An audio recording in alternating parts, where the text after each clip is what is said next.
Hello everyone, I hope you all are fine. अब हम एक थ्योरम देखते हैं।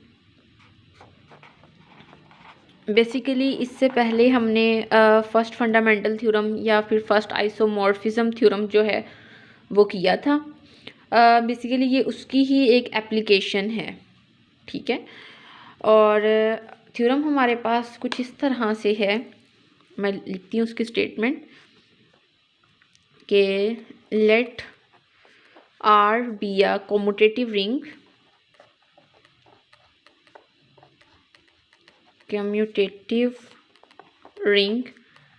with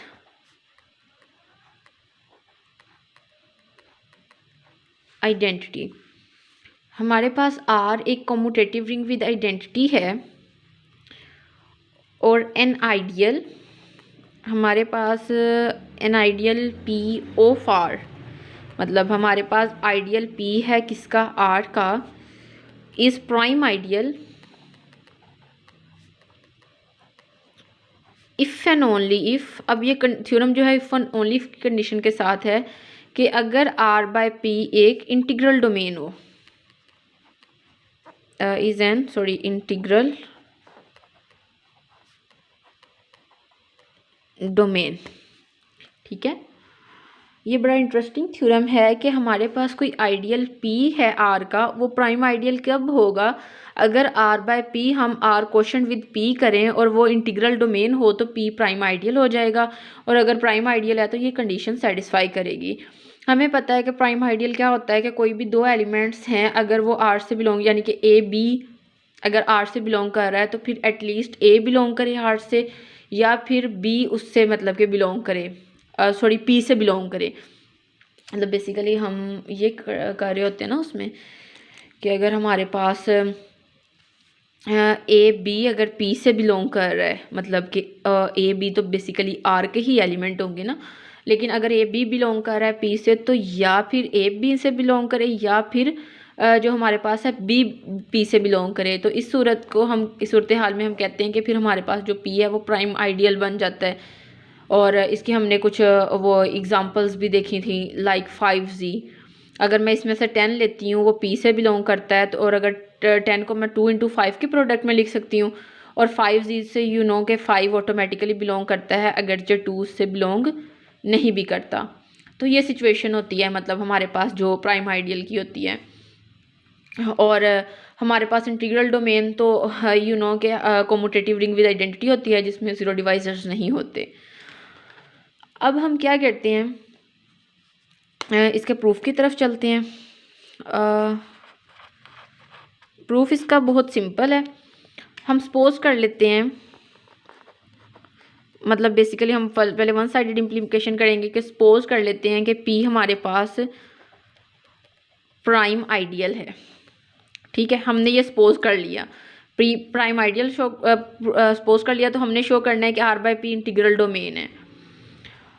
और हमने शो करना है, मैं लिख भी देती हूँ, we have to show that, हमने क्या शो करना है कि हमारे पास R बाय P जो है वो इंटीग्रल डोमेन है, इज एन इंटेग्रल डोमेन, ठीक है। अब इंटेग्रल डोमेन की कंडीशंस को अगर हम थोड़ा सा देखें, हमें पता है कि सिंस R इज, मतलब बेसिकली मैं उसकी डिफाइन को ही एक्सप्लेन कर रही हूँ कि कम्यूटेटिव रिंग विद आइडेंटिटी। अब R हमारे पास कम्यूटेटिव रिंग विद आइडेंटिटी है, ठीक है। और हमारे पास P जो है वो एक प्राइम आइडियल है, ये भी हमें गिवन है। कम्यूटेटिव रिंग विद आइडेंटिटी भी गिवन है, P प्राइम आइडियल भी गिवन है। तो फिर R बाय P क्या होगा, देयरफॉर जो R बाय P होगा वो भी तो कम्यूटेटिव रिंग विद आइडेंटिटी होगी ना, कम्यूटेटिव रिंग विद आइडेंटिटी, ठीक है। कि हमारे पास फिर जो है R बाय P भी कॉम्यूटेटिव रिंग विद आइडेंटिटी होगी। अगर R commutative ring with identity और पी उसमें आइडियल है तो ऑब्वियसली वो भी उस कंडीशन को सेटिस्फाई कर रहा होगा। तो फिर इसका मतलब है अगर हमारे पास आर बाय पी है, आर बाय पी हमारे पास बेसिकली एक क्वोशंट ग्रुप होता है, ठीक है, सॉरी क्वोशंट रिंग होती है। अब हमने क्या देखा था कि इसमें आइडेंटिटी जो 1 प्लस पी है वो आइडेंटिटी होती है अंडर मल्टीप्लिकेशन आइडेंटिटी होती है, अंडर मल्टीप्लिकेशन आइडेंटिटी होती है, और पी जो होती है वो अंडर एडिशन आइडेंटिटी होती है। और मैंने जब इसको मतलब क्वेश्चन सेट लिया था और क्वेश्चन रिंग उसको बनाया था तो मैंने उसमें ये आइडेंटिटीज एक्सप्लेन भी की थी। अब मतलब बेसिकली वैसे तो 1 है और वैसे 0 है आइडेंटिटी अंडर एडिशन, लेकिन इस केस में यानी कि आर बाय पी के केस में आइडेंटिटीज ये वाली होती हैं, ठीक है, पी और 1 प्लस पी, और यू नो कि 1 इज़ नॉट इक्वल टू 0, ठीक है। मैंने जस्ट अभी तक आइडेंटिटी बताई है कि इसमें आइडेंटिटी क्या होगी। अब हमने शो करना है to show R by P is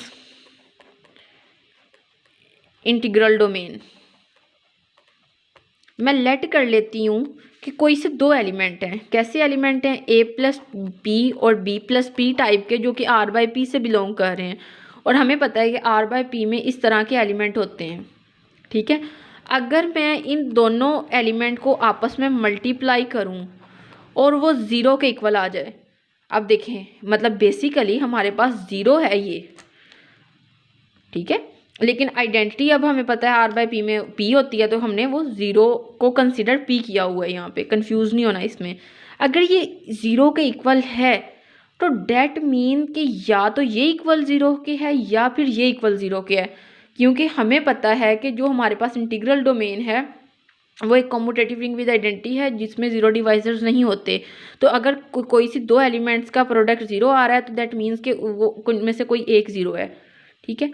अब मैं यहाँ से इसको लिख सकती हूँ ए बी प्लस पी और ये इक्वल आ जाएगा पी के। अब हमारे पास बेसिकली एक थ्योरम होता है कि अगर हमारे पास a प्लस आई के इक्वल हो जाए तो ये कंडीशन उस वक्त होती है if and only if A I से बिलोंग करे। तो हमारे पास अगर A B plus P is equal to P आ रहा है, यानी कि ए की जगह अब हमारे पास ए बी है और वो इक्वल आइडियल है ना, बेसिकली पी मतलब आइडियल है, बेशक वो प्राइम आइडियल लेकिन आइडियल तो है। तो हमारे पास ए आई से बिलोंग करता है यानी कि ए बी भी फिर पी से बिलोंग करेगा। तो यहाँ से क्या इम्प्लाई हो जाएगा कि ए बी जो है वो किससे बिलोंग कर रहा है, वो पी से बिलोंग कर रहा है। बाकी मैं ना नेक्स्ट वीडियो में एक्सप्लेन करती हूँ, ये काफ़ी लंबी वीडियो हो जाएगी। Thank you.